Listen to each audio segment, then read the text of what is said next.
Mon partenaire, il y a un souci parce que mon partenaire refuse de se faire dépister. Donc, il ne veut pas venir au centre. Il n'est pas obligé de se déplacer. Ouais. Aujourd'hui, il y a un nouveau test en Côte d'Ivoire qu'on appelle l'autotest. Voilà. Donc, c'est un test qu'on peut vous remettre.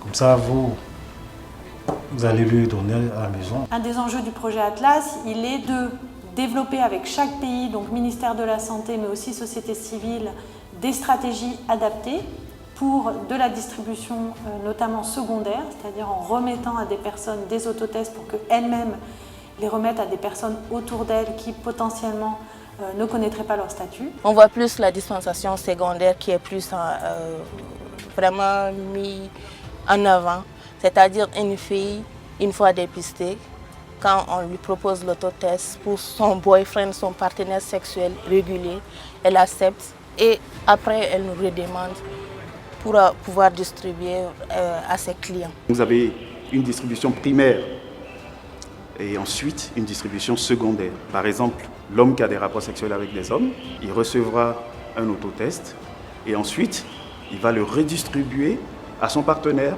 à son épouse quand il est marié, ou alors à d'autres HSH. L'innovation majeure, c'est vraiment l'accès au dépistage des populations les plus cachées, les populations qui n'ont pas l'habitude d'aller au niveau des structures conventionnelles. Les communautés sont impliquées.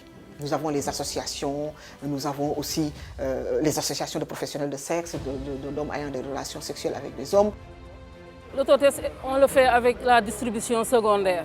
Les personnes qui viennent ici, on leur fait le TDR classique, mais on leur propose l'autotest pour leurs compagnes, leurs autres pères CDI qui sont à l'extérieur, pour qu'ils puissent faire l'autotest à leur niveau. Je vais essayer parce que comme ça sera à la maison, je me dis, bon, il n'y a pas d'autres yeux.